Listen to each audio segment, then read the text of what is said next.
Welcome to the Ruden Report Podcast. I'm Dave Ruden, and as you can see, back from his bye week is my partner, Sean Ireland, and we're going to bounce around all football podcasts this week and review the games of the weekend. Sean, how you doing?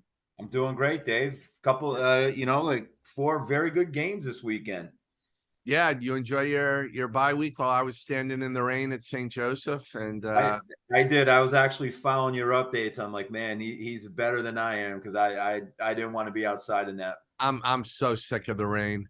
My, Everybody is. I mean, if if you're an average person, you're sick of having your Saturdays off. But yeah, it's impossible to cover a game. You can't take notes. I try to take notes and now I got to worry about iPhone damage. I actually have the new iPhone 15, and I used it this weekend for the first time. And yesterday, after I was done, I got in the car and connected to try to connect to CarPlay. And I got an emergency notice that the USB port is flooded. And I've never seen this before. Well, there's never been a USB all the way around. And it's like, great, I'm going to, get a brand new iPhone trying to take video. But it's no fun for the players. It's no fun for the fans. Wilton had it was their homecoming considering the weather. They have one of the best fan bases. It was a good turnout, but man, I'm just tired of the rain. Yeah. My son, he plays youth football, flag football, and it's rained. He's had 4 games. It's rained every game. I think the theme song of this season is "Who'll Stop the Rain." We'll have to. Yeah, and the early weather is supposed to rain this weekend coming up again. I don't even want to go there. But a team that I'm going to be seeing a few weeks in a row now. Wilton homecoming visit from Staples. I think a lot of people and you and I texted yesterday about the 2 games yesterday. We're pretty spot on. And you texted me, said I think Staples wins a close game, and I said I don't disagree. And Staples 29, Wilton 22. Any first thoughts from you? Yeah, I mean, Staples came out and punched them right in the mouth, and to Wilton's credit, they came back, they bounced right back up. They actually had the lead, but then, I'm going to put Caleb Smith. I'm going to put him as a player that, he's the player in the league. He, from what it looked like, he was not phased at all. He just stood right in there, took the punches and then led his team down and scored in the 4th quarter for a victory. Yeah. Thank Caleb Smith for so many reasons. And just in terms of, I wasn't too subtle in terms of being a front man, just because he's such a class act. But, it's 22-21. Luke Ginsburg for Wilton makes a field goal at the end of the 3rd quarter. And, who else would you want to come out behind centers? Caleb Smith. Yeah. And I'm gonna have to wait and see what Staples puts there, because I just couldn't keep stats, but he carried the ball a lot yesterday. They were sort of depleted at running back, and the rain, they couldn't pass the ball. His brother Nathan, who's emerged as one of the top receivers, he was a non-factor. And Caleb drove him right down the field and touchdown pass to Petrosino, 2-point conversion. And then Wilton had a couple of chances and just came up short. Yeah. I mean, Caleb could throw the ball, and if you ever watch him, he can run too. And he's a tough kid. He is tough as nails, that kid. The way, he was wrapped in ice on his hand. Yeah. What happened? He goes, I got stepped on the first play of the game. First play of the game. Yeah. That's never fun to begin with, but when it's that cold and rainy, it makes it even worse. But, 3 touchdowns on the ground. I think he had 1 throwing.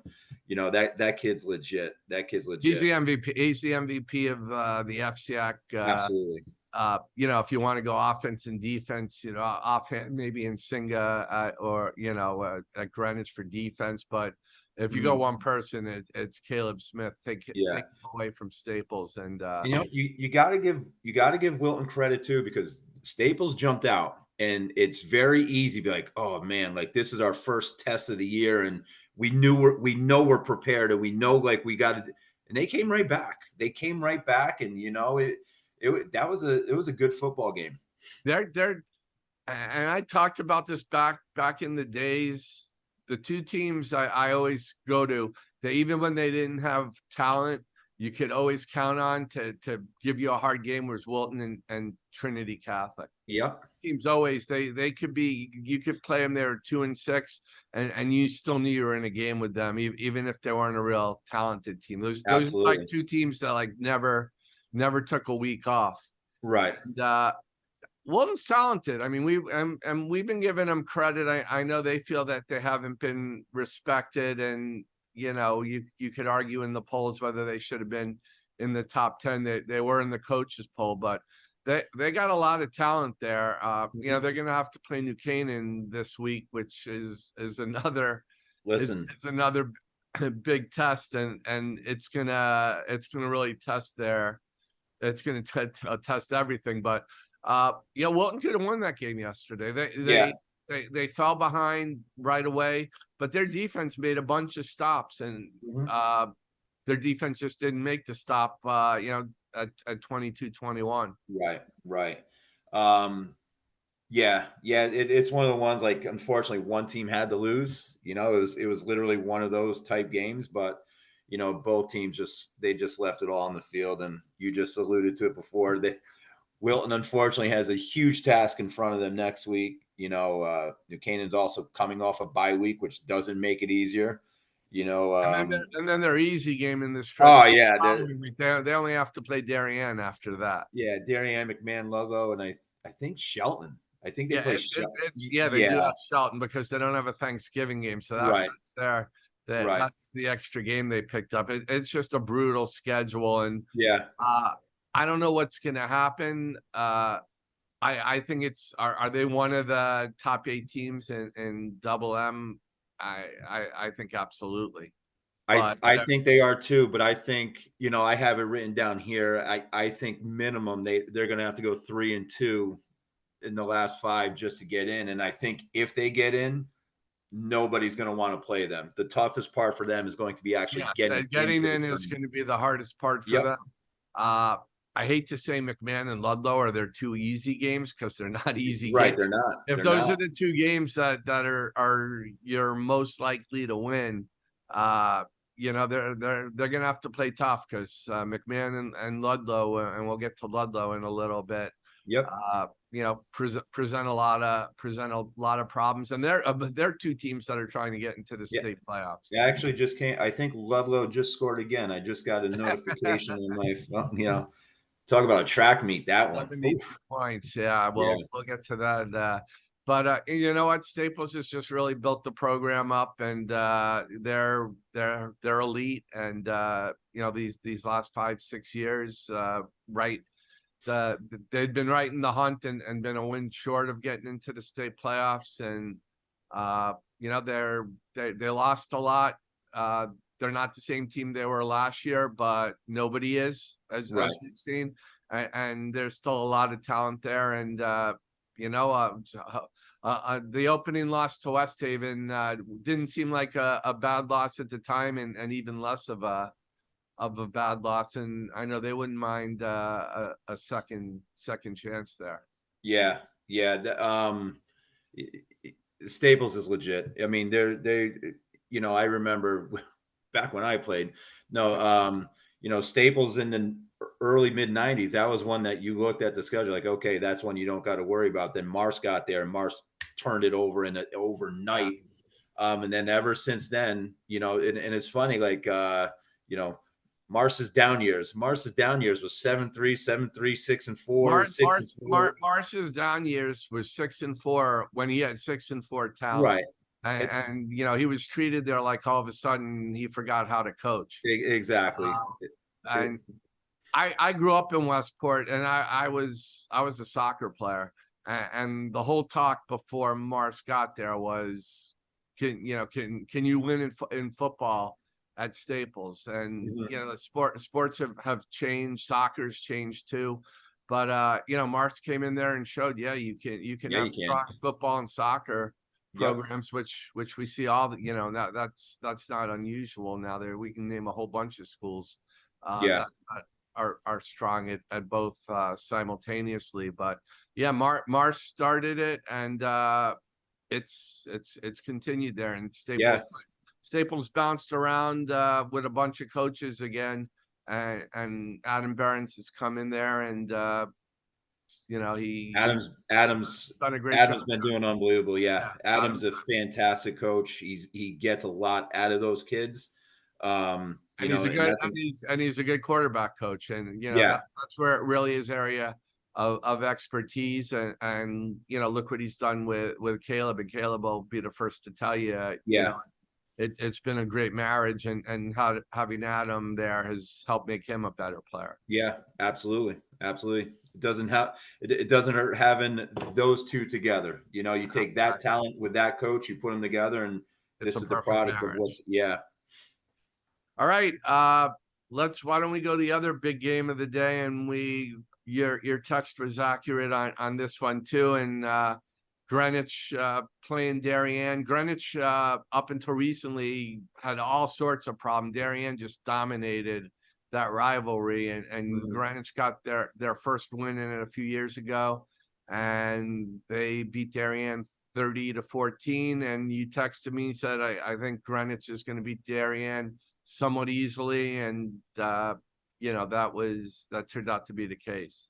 Yeah, yeah. No, talk about a quarterback who didn't have trouble in the rain. Yeah, I Rocco think Grillo did. yeah, Grillo, he was 20 completions, 20 and 10 incomplete. It's 20 completions, I think 9 incompletions, over 200 yards, a couple, and I I can't actually, pronounce. I got to check here because Tony nominated him for Player of the Week. He I'm almost 20, positive he was 20, 20, 29, 186 yards, okay. completions to 7 different receivers, uh, 2 passing TDs, 1 rushing. Yeah, yeah. In the rain. Kid talking about quarterbacks who probably has not gotten as much acclaim as he deserves too. Right, right. Um, yeah, yeah. So I just think, and I'm not, I didn't send you that text yesterday because I think Darien is, I just think Greenwich Oh is yeah, that yeah, good. that was Yeah, that wasn't a knock on Darien. yeah, That was praising Greenwich all the way. right. Yeah, yeah. I just think Greenwich is that good. Um, you know, uh, they got their running back. I saw that. I still can't pronounce his name. Yeah, Yeah, that guy. Pavlakis is back. I like that kid, man. I like him. I like He his, just runs hard. I don't know if there's a better running back, and there yeah. are good ones in the league this Then year. that But yeah, offensive line his helps touch too. running behind his brother and the rest of that offensive line. It Yeah. I bring it up all the time. I just Johnny changed things around there, Marinelli, and then John left, and nobody really knew who Tony was at the time, and they haven't missed a step. And he's got a lot of talent there, but a lot of coaches don't win with good talent, and Greenwich hasn't missed a beat. And this is a strong team. They have Sebastian Para and John Nsinga on leading the defense. They have as Tony put 7 different receivers catching Mhm. passes. They again, who do you try to shut down? You try to take away one kid, and Yep. somebody else steps up. You can just they're chess pieces that you can just move around the field, and they're a fun team to watch. Yeah.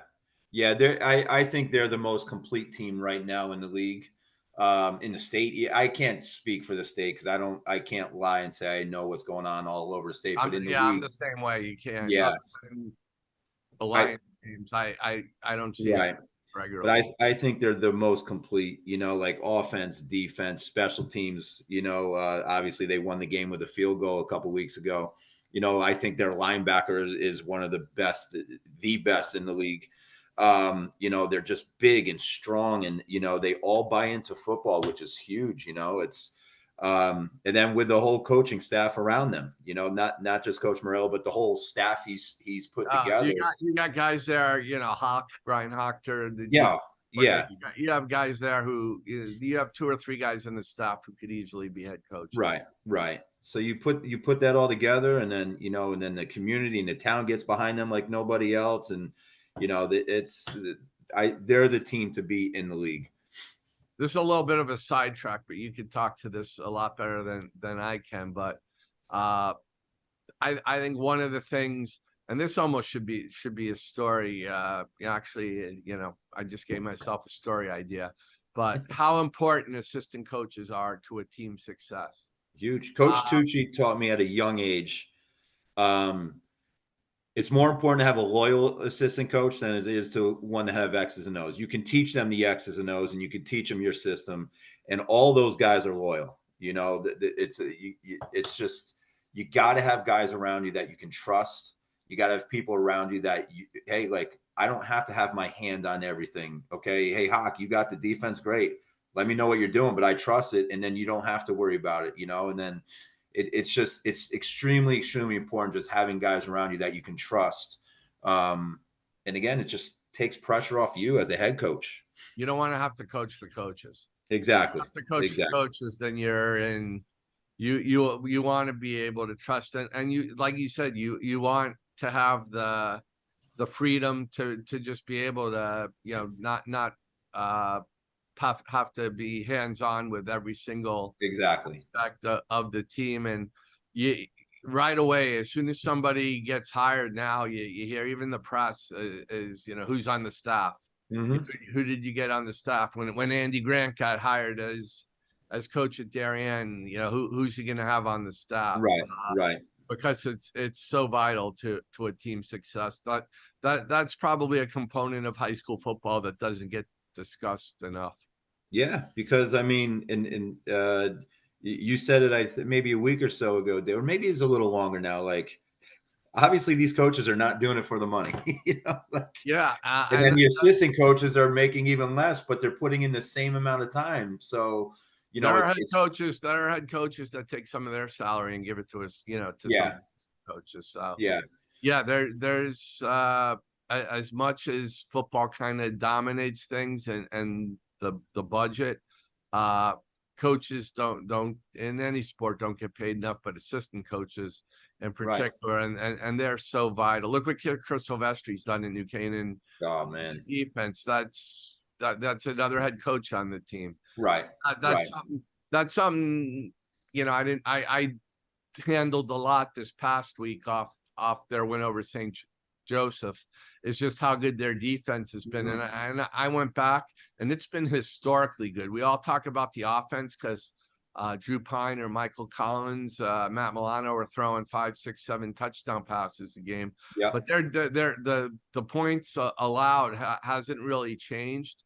It's maybe down 4 or 5 points now, but a lot of that is because the offense used to score so fast. The defense was on the field more. There were such blowouts that you have subs playing. Yeah. But that I'm segueing all over the place. This podcast. But it's Chris was on last week. He replaced you, and we talked a lot about the defense and the importance of having a good assistant coach. Yeah, and it's like, not to beat the dead horse, but like, it's just, you have to have good assistants, because if you don't, you're getting torn in every direction. Okay, what are the wide receivers doing? Okay, I got to be here. What are the DB? Like, it's you got to have guys that you can trust, and it's better for the entire program. And I was lucky enough at Norwalk from 2011 to 2019. We pretty much had the same staff intact the whole entire time. We didn't have much, people leaving and coming in. It's very important. Why don't we go to the track meet, as you said, and this was a game I would have said bet the over right away, and that was Ludlowe-Ridgefield. You know, Ludlow came in 3-1, coming off the beating in the rain by New Canaan, Yeah. and they're not ready to step up in class yet, to play with a New Canaan, but look what they've done beforehand and had some quality wins. And then you have Ridgefield, which I'm sure is getting tired of being talked about as the best 0 and whatever team.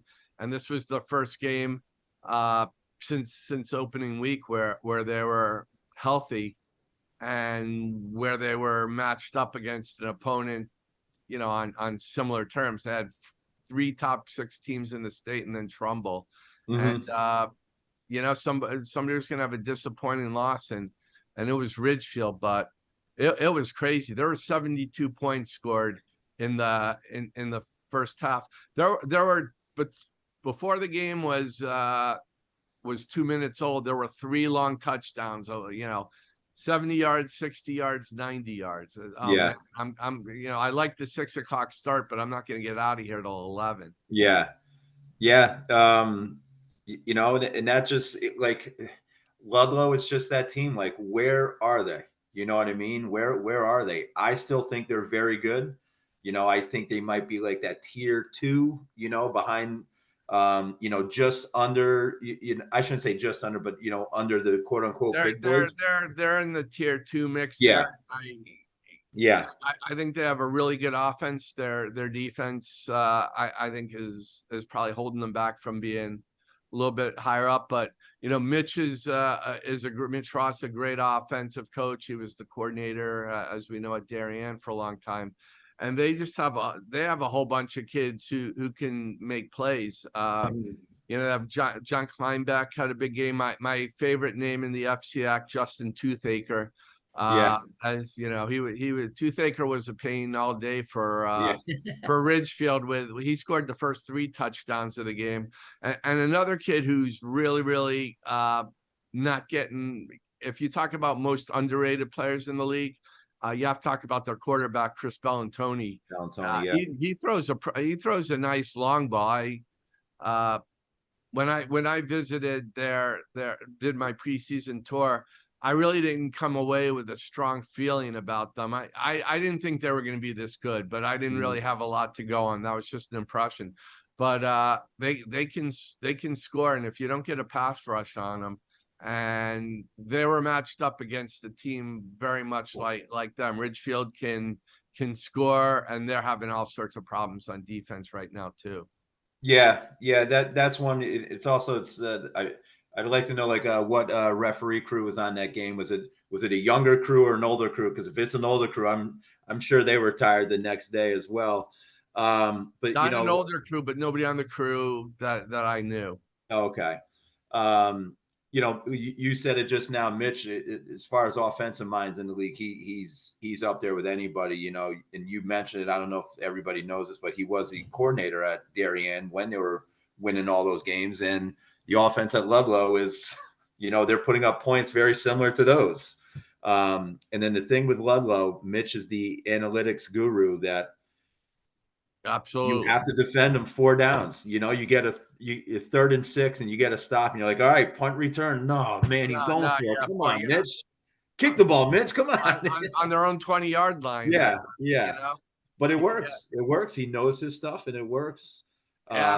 Onside kicks. And he knows if it's a game where he's an underdog and he knows he's going to have to score a lot of points and he's going to roll the dice more than a traditional situation. Absolutely. So Ludlow's a fun team to watch, and it's kind of cool there on Friday nights. They have a really good fan base, and they get the 6 o'clock start, and it's kind of cool to see. The last time I was at Ludlow for consecutive games there, I was probably the sports editor at the Fairfield Citizen. There you go. At the time, so we're going way back there, but it's nice to see what he's done there. And Ridgefield, I said Ridgefield was going to have a great offense and that they might have the best pair of receivers in the league. And Max Kepler had a really good game throwing the ball when he has time to throw. He does a really nice job. And Kyle Cozy and Michael Dowd, they're in the conversation for best duo of receivers. There are teams that also have a good duo, but Colsey's a threat to go, as we saw with his 4 touchdown catches. Yeah, he's a threat to go anytime, and Dowd's is an underrated receiver too. But God, it had to be frustrating. They just couldn't get a stop when they needed. Yeah, we've been, unfortunately, with Ludlow, we've been 2 years in a row. We've been in games like that with them where, man, we're scoring at will, but we just couldn't get that one big stop, and then we finally do get it, and then he scores, and then they recover an onside kick, and you're just like, oh man, like what is going on? It's one of the most frustrating things in the world, like when your offense is firing on all cylinders, but your defense just can't get a stop. It's one of the worst things ever. Yeah, I feel, I talked to Kevin Callahan after, and he just, I don't even know how to describe, he's not used to being winless at this point. Yeah. Being winless, too often after week 1, let alone, and they're not a traditional winless team, but they're a winless team. Yeah, they are. And this will be a real test for what kind of kids he has going forward. Right. Exactly. And you know what? Like, he's built that program up too. Like, Ridgefield, again, way back in the day, that's when you chalked up, all right, good, we're playing Ridgefield this week, and then Kevin gets there and they are a state playoff team or contending for the states year in, year out. Those kids up there are too proud. Kev he's built too big of too strong of a program. These kids, they're going to fight through week 10, and I'm sure Kev is going to motivate them. Hey, let's, our motivations when we were in this, let's knock somebody out of the state playoffs, I know those kids, like some of those kids too. And, I'm sure they're saying right now, let's go 5-5 and be able to say at the team banquet that, we really accomplished something and, we still finished 500. So yeah, and they could do it. Yeah, I would be shocked if that's not their mindset right now. I don't. That's not a program that's going to go in the tank. It's just a frustrated program. Yeah, yeah. Just get that first win, and then after that, things will start to fall in place. Why don't we take a quick little break here, and we come back? I know you want to talk a little bit about your old team, and then we'll take a look at the week ahead. So Sounds good. We'll be right back after this break.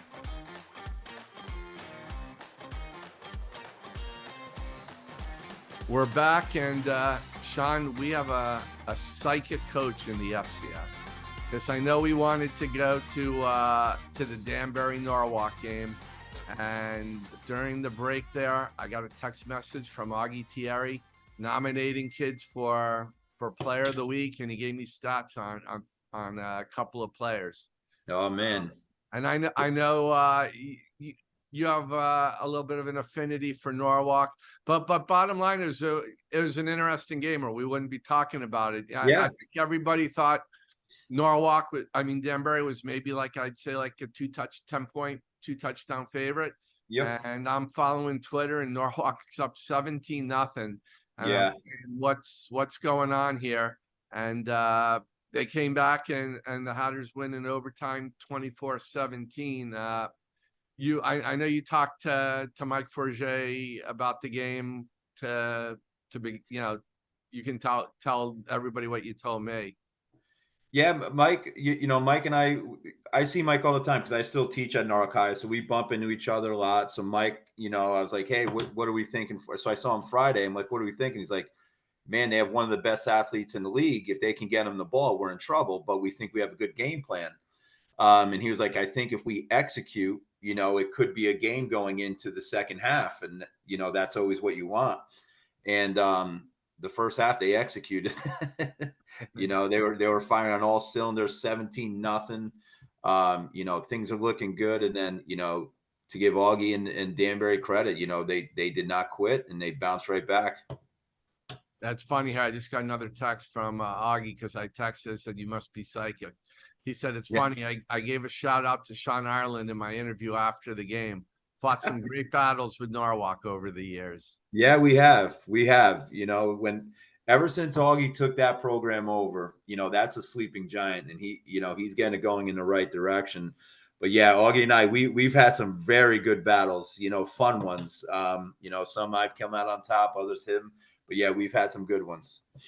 I got to find out a little bit more about circumstances, but he started his freshman, Jake O'Keefe, who he could not praise enough when I went and visited them in August.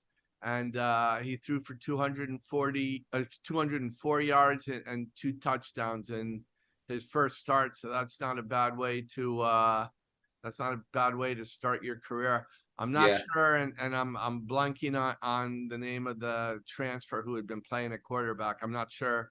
Don't know the circumstances for the quarterback switch, but we'll see. Maybe have to talk to Augie, but if O'Keefe plays that well, maybe he gets another start. Yeah, I mean, it's again, I don't want to put anybody in a tough situation, but man, that's. I always had the rule too. You never lose your starting position to injury. So I don't know what happened with the original starter. We don't know what the circumstances right, are. but man, that's a tough one to replace. But this is why one of the good reasons for the switch. We talked early in the year about how I had Johnny Barden there, who's not really a natural quarterback. He's more an athlete. Mm-hmm. And moving him makes 2 positions, you improve 2 positions possibly. Yeah. And Barden, he's 87 total yards and a touchdown, played running back, wide receiver, defensive back, and wildcat quarterback. That's why it's nice to have somebody else who can play quarterback. Yeah, it's a nice weapon to have of Barden's athleticism. Yeah, that's a nice weapon to have a kid that that can do all those things. And it might have been Danbury's homecoming. I think it was Danbury's homecoming. Anytime you come from 17 points back, it's a good win. It's a great win. And maybe that's going to springboard them, to the next couple weeks. But yeah, that I'm sure the film room was good the next day. I'm sure they made a lot of mistakes that they need to correct. But it's always after winning a game like that, it's fun to come in the next morning. It was nice. Like last Sunday, Mike was a few football teams came to the Alzheimer's walk. Yep. And Norwalk was one of them. I came there and I got to meet some of the kids. One of the things I like about the walk is you get to meet kids that you don't necessarily always cover, or get to the ones you do cover, get to see them away from the field. And Mike's got I haven't seen any games. I can't say Mike's got a really nice bunch of kids. Yeah, and the thing is, they're young. They are young, and I think he told me the other day they're starting 6 sophomores, and I know off the top of my head there's another minimum 3 juniors starting. So like they're buying into what he is doing, and next year they'll be hugely improved. And then the year, like Norwalk's not going to be fun. 2 years from now, you're going to have players playing who you're watching right now. Watch out for Norwalk in years. Yeah, absolutely. And absolutely, I agree with that 100%. And knowing the program, as much as I do, there's a lot of kids that they're fighting, they're battling, they're just outmanned, out-muscled right now. But, if they hop in that weight room the next year, starting in December, they hop in that weight room, they're going to be very good next year. And then the year after, like even, they just got to get into that weight room. But I would not want to play Norwalk next year or the year after. Okay, why don't we talk about playing next week? And we got we're all FCX all the time now, and now we're getting to the point where the big boys start playing each other a little bit more often. The highlight game of the weekend is probably the Wilton going to New Canaan. It's New Canaan's looking, with New Canaan, Greenwich and Staples are top three teams that are, top 7, 8, definitely, top 10 teams for certain in the state. And Wilton's got to be disappointed they lost, but they got to be confident that they can play with anybody. What will that confidence mean? And is it better to be playing New Canaan off a bye week? I have all the respect in the world for EJ and like what he's doing at Wilton, but he's going into a very tough matchup. You never want to play New Canaan, but now they got a full week's rest and an extra tape, and I'm sure their game plan. And I'm not saying Wilton can't win. It's just a very tough hill. It's going to be a tough one this week. I think New Canaan, and I agree. I think New Canaan's at the top of Tier 1 in the league, and Wilton's near the bottom of Tier 1. They're still a Tier 1 team. Absolutely. I just think they're slightly below the real elite teams, and kind of like yesterday. They were close with Staples almost, and could have won the game. Yeah, they had a lead in the fourth quarter. Whenever you're winning in the fourth quarter, you have a legit chance to win. I think they'll be in the game. I think it's going to be a good game, but I just think New Canaan with the week off, I don't, they get to rest their bumps and bruises and take care of those nicks and things like that. But also they get to put together a phenomenal game plan, with an extra week's rest. So not saying Wilton can't do it. It's just going to be tough. Like everybody else, they're going to have a hard time scoring. Yeah, absolutely. That's going to be the test for them is moving the ball. Yep. Friday night, we have two of the big boys in the league as well, two of the traditional powers. Greenwich making the long road trip down 95 to Trumbull. Can Trumbull's is Trumbull's running attack going to be enough against the Cardinals?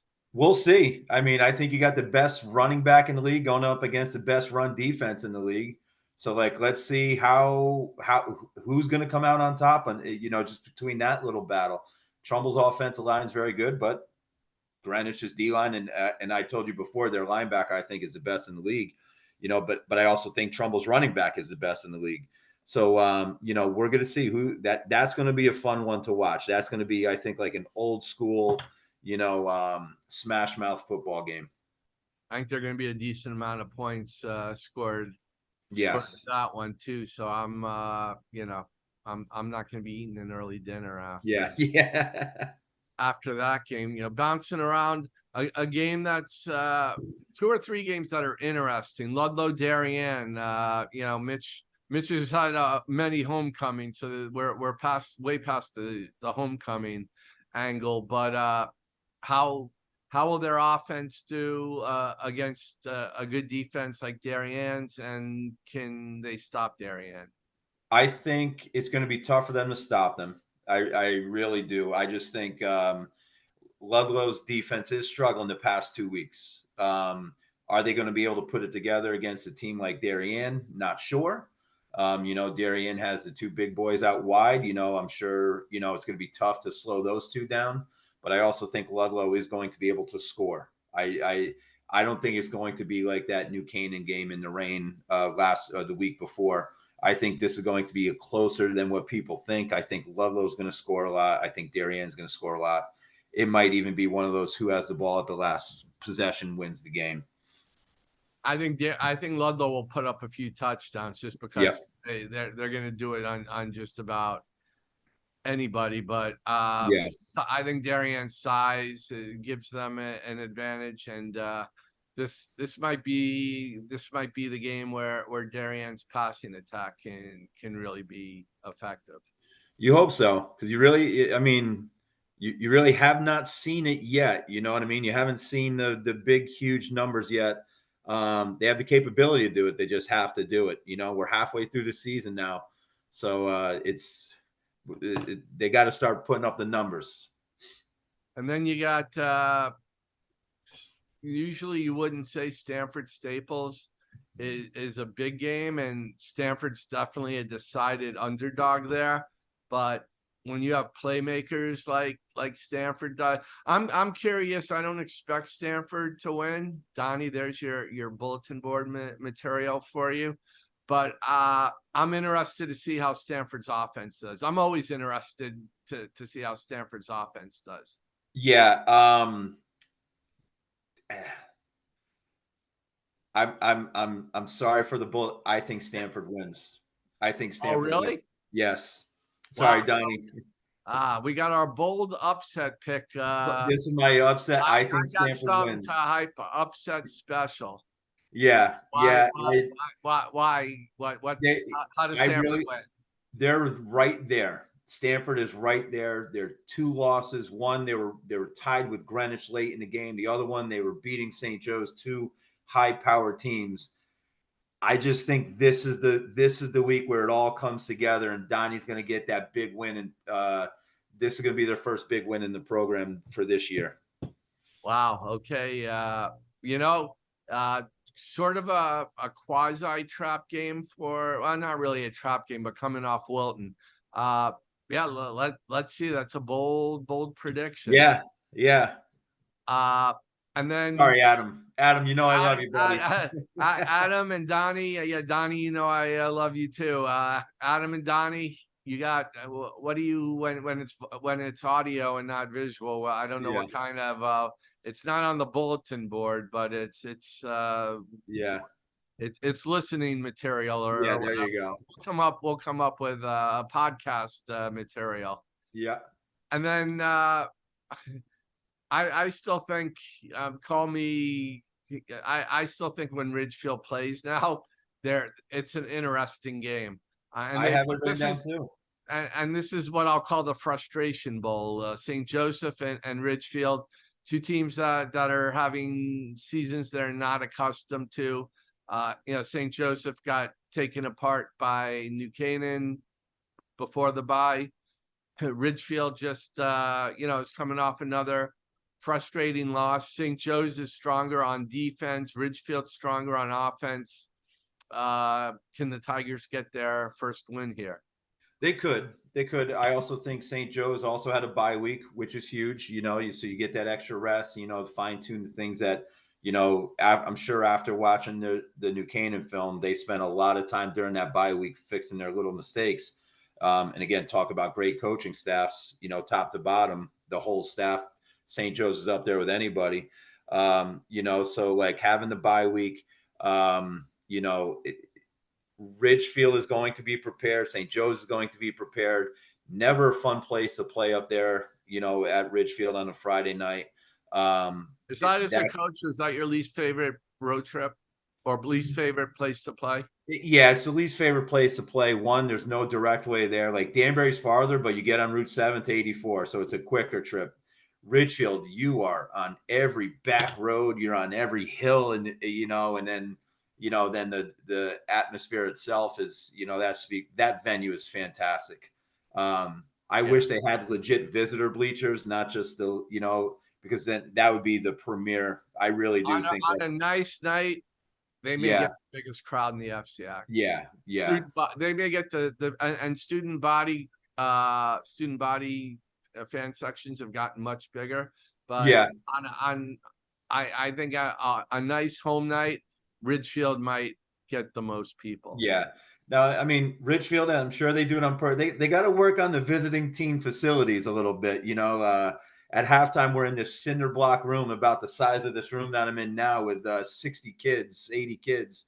But it's never fun to go up there on a Friday night. But I think that's going to be a good game.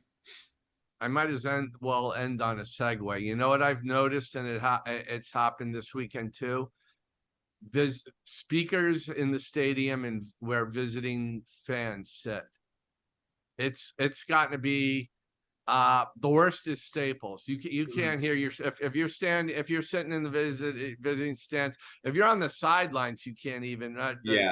I try to spend usually a half on each side of the field. and I was at the Ridgefield Staples game, and the coach, you can't hear yourself over there. And they're Yeah. not the only one; they're the loudest one there because the speakers are literally hanging over the bleachers. Yeah. But it's actually become like a quality of enjoyment issue in terms of a lot of Ludlow had speakers over there the other day. It's all over the league, but that's something that I've just noticed standing on sidelines is as long as they're not doing it when they're visiting teams in the huddle, I guess. I thought you weren't allowed to bring in any noise makers at no. all. This is the stadium speaker system. Oh, the stadium speakers. Oh, I thought you meant students bringing up. No. This is the studio Okay. speaker, the stadium speaker system. Yeah. On the visiting sideline, the speakers are right where the stands are. Okay. Yeah. No, And like I said, Staples is the loudest I've been to Yeah. so far. It's almost like I almost didn't want to stand over there just because it's too loud. You can't hear stuff. Right. You know, is this like from the Red Auerbach school of giving the home team every advantage you can, or making sure? Yeah, how many people say I'm not going? Fans, I'm not going to Staples. I want to be able to hear after the game. Right. We'll watch the stream of the game, or we'll follow it on Twitter. Yeah, it could be. That's I'm not a fan, but that's even as a sports writer, I'm on the sideline. That's my new pet peeve is the stadium speakers on the opposing team's sideline. And my other pet peeve, and this is just a selfish sports writer talking, but trying to do interviews after games, especially video interviews when you want to put kids on video and music's blaring. That's just a selfish sports writer pet peeve. They're not. Well, game time's here and Ruden Report's here. We're not going to play. We're not going to play New York after the game. Right. I'm just getting crotchety in my old age. It happens. You know what? I stand out in the rain on a Saturday. You deserve to get annoyed. I'm not pleasant on a Sunday. Yeah. And it's it's red zone time. We're taping this. We started this at noon, and I think it's red zone time. Yes, it is. How badly does our favorite team get beat tonight? Oh man, I hope they keep it under 3 touchdowns, but I'm not. I'm already looking at who I want them to draft with the first pick next year. Yeah. The tackle from Penn State. Listen, this would be 3 years in a row we draft an offensive lineman in the first round or second round, and maybe we get a good one. We got to. And we'll cut this off maybe for another. But I'm still of the opinion that as much as they could have an opportunity to draft a quarterback, I think they have much more bigger pressing needs, and I'm not ready to write off Daniel Jones just yet with that offensive line. Yeah, I don't think you can tell. I honestly, people are saying, well, he doesn't do this. He gets bashed all the time. And I'm not saying he's an elite quarterback, but I think he's a quarterback. You look at what he did last year. I think you can still win with him. Yeah, absolutely. I think, you're picking 5th, 6th, maybe higher next year. Who do you want, the quarterback or does the quarterback make you better if there's no offensive line? Or you want the stud lineman and maybe you move Neal to guard and you got a rookie center and you in free agency get an elite guard. Yeah, and you still have Thomas. My thing is I'm not a Daniel Jones hater, but they did just sign him to that huge contract, so they're not going to draft a quarterback. They're going to go somewhere else. Everyone says, well, you could get Williams or May or something. I still think, and I'm tired of drafting offensive linemen all the time. But and the other thing is when Daniel Jones does have time, watch. Nobody's open. We have a whole bunch of number 3 receivers that don't get separation. They need the Marvin Harrison. Maybe if Caleb Smith was available, I would think about taking him with the first pick. Taking Caleb Smith. If we had not that moron from USC, no way. If we had maybe we'll do an FCX draft some point. But we gotta put like what level they're gonna play at. But Caleb Smith can play for me, and Caleb Smith can be the face of my program anytime. Absolutely. Okay, on that note, that's you got your money's worth, or maybe more than your money's worth today, but that's the Ruden Report podcast. Again, I want to thank my co-host, Sean Ireland. I want to thank Cooper Boardman for the sound editing, and we'll have a lot to talk about next week. Until then, take care.